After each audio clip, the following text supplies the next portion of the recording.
to look at if you really want to see.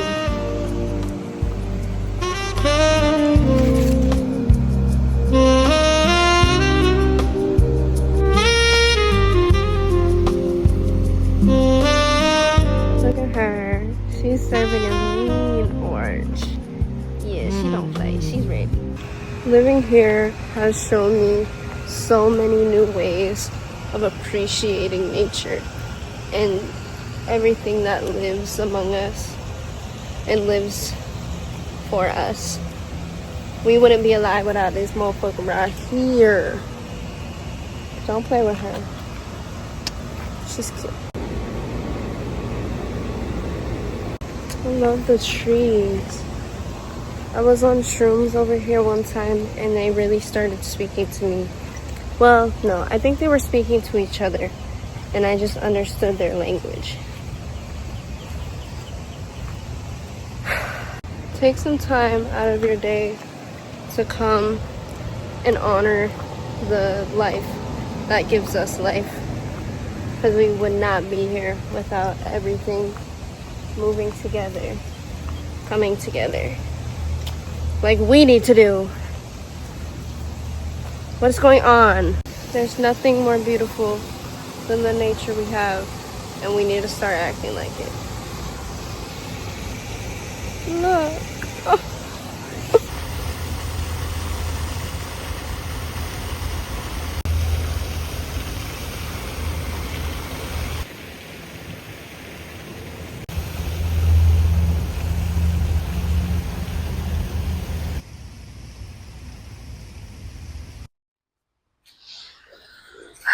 Hello.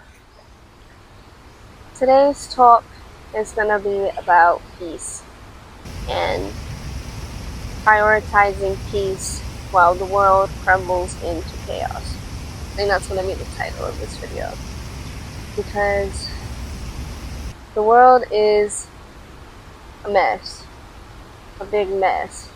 Everything is so wonky right now, and it feels wonky, and you get nowhere when you try to just put all of your energy into the mess that the world is right now, instead of taking your attention back and putting it onto what you can control, which is your life, your actions, your choices, how you treat the world, how you treat yourself. So I've really come back to what makes me feel at peace since trying to fit in with the world. I realize I don't fit in. I know the things that bring me peace, and I know the things that don't bring me peace. And that's what everyone wants to do. And it makes me sad a little bit, because I feel like I'm left out. But I leave myself out. I do. Because I have a great awareness of myself, how things make me feel, what things can lead to, stuff like that. So going out, partying every night, smoking all the time, it doesn't bring me the same fulfillment that it once used to. And that's how I made a lot of my friends, because that's what everyone wants to do. I'm down to have a good time. I think people think I'm boring because I don't party as much, or I don't like just do the same things. I don't think I'm boring, but I guess some people do, and whatever, that's okay, whatever. That's your cup of tea. I would much rather want to spend my adolescence growing into the person that I want to become and focusing on my future. Aw, the ducks. Hello. I find myself to be a lot different than my peers. No one really comes outside, hangs out outside, does yoga. No one's really present like that. And I think that would save a lot of people. A lot of stress, a lot of worry, a lot of anger, a lot of irritation. Because you get to come back to yourself in a way that only you can understand. And it's like getting to know yourself that no one else can take from you either. So that's what I want to do.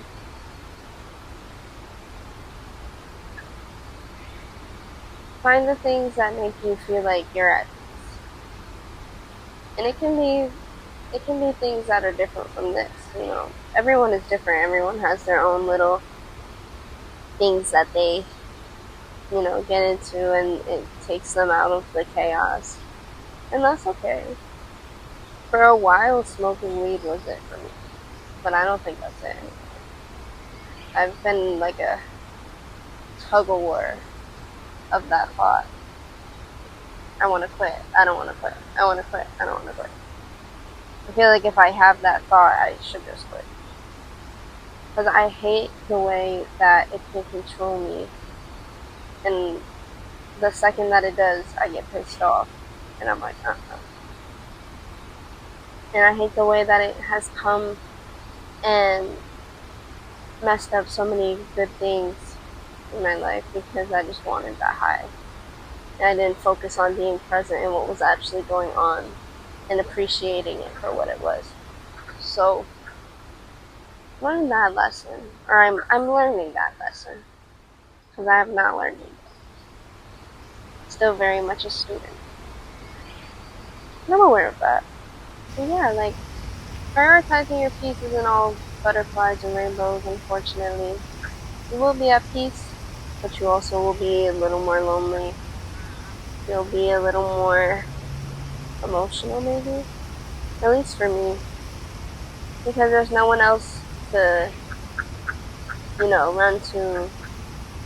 You just have yourself. And so you realize everything that you do, everything that you say, everything that you feel, it's all a part of you. Oh, they're so hungry.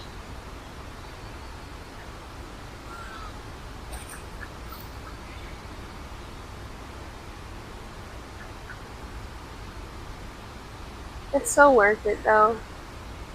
It's so worth it to come back to yourself because you don't have anybody else. And when you do that, you realize that you are really all that matters. How you are feeling. It sounds selfish, but it's not selfish. It's self-love. And people get that mixed up, and then they demonize people for loving themselves and deem them as selfish. When it's no. You are prioritizing your own peace, your own well-being. You're setting up boundaries so that you know who you are, and no one can touch you in a way that they could before. Because no one has boundaries set from the day they're born. You know, like, you gotta learn behaviors and stuff like that over time. Oh my gosh. That big bird is on the tree.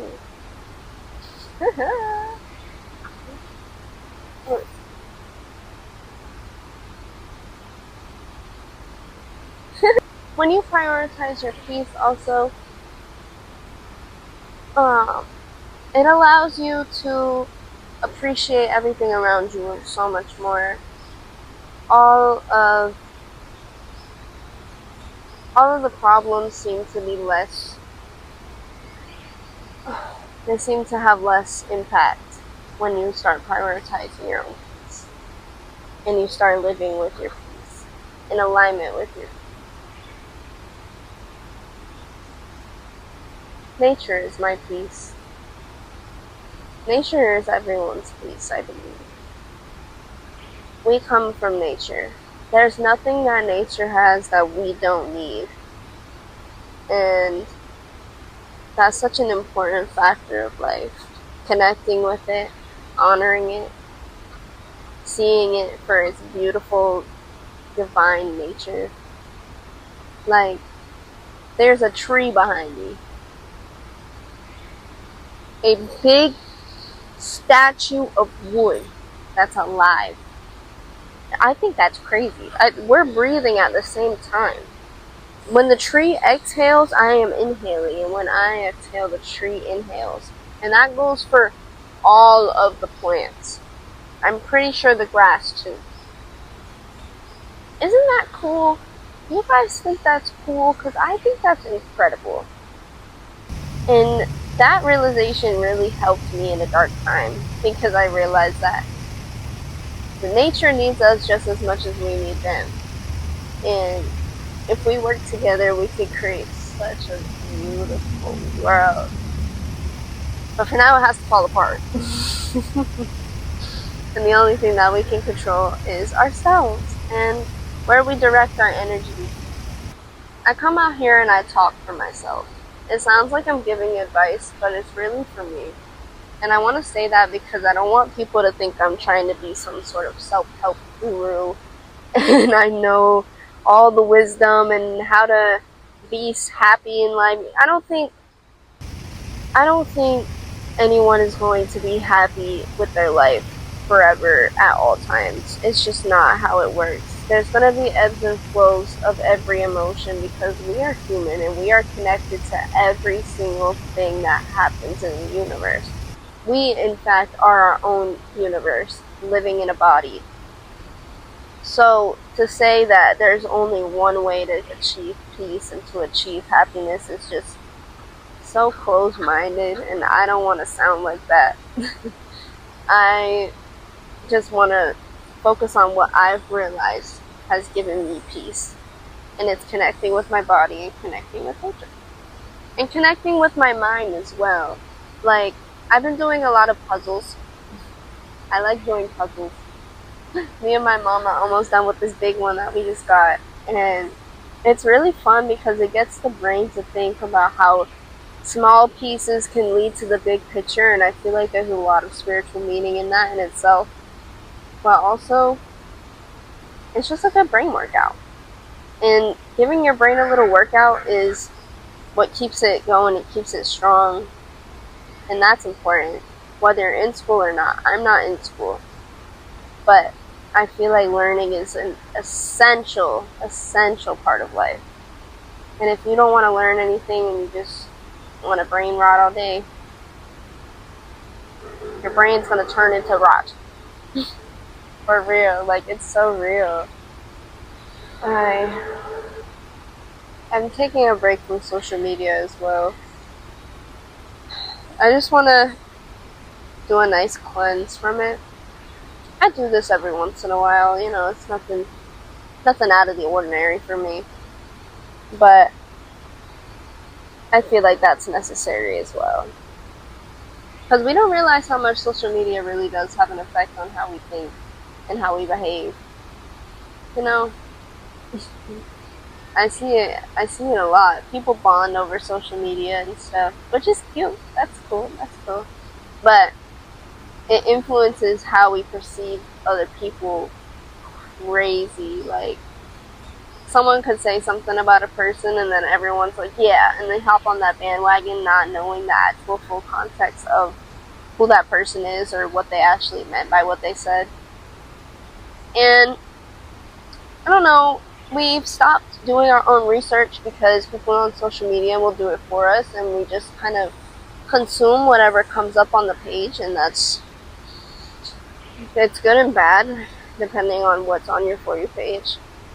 You gotta realize your personal relationship to things and how that can have its cons and its pros. They're still eating the food. I don't think peace is an easy thing to achieve, though it is. It's really just sitting. I say this all the time. It's just sitting and focusing on what's right in front of you and accepting it as being perfect as it is, and not wanting to change it, just appreciating it, even observing it. You don't even have to appreciate it. You could just sit back and observe it. Yesterday on break, I wanted to go outside. The sky looked so pretty. The sun was about to set. And I was just sitting there observing. I was just watching the city, the cars go by, the people talking. This is great. This is beautiful. Life doesn't have to be this curated image of it that we have in our heads. It can just be, period. It could just be. I don't think it's ever going to match a perfect curated image in our head. I don't think. Nah. It has its own plan. And we get to experience the plan. That takes a lot of pressure off of us as well. I put a lot of pressure on myself to reach this image of myself and do all these things and be so successful and blah blah blah blah blah. What if my success is just in prioritizing my peace? What if my success is just being? What if being is enough? What if focusing on the things that I really love and that matter to me is enough? Why do I have to put so much pressure on completing things and reaching this status quo? That doesn't even exist. It doesn't. What exists is right here. My toes in the camera, me speaking. There was a time where I never thought I could speak to a camera like this and be so open about it. Now I don't give a fuck. Now I really don't care. I can't believe we made it this far. Feels good.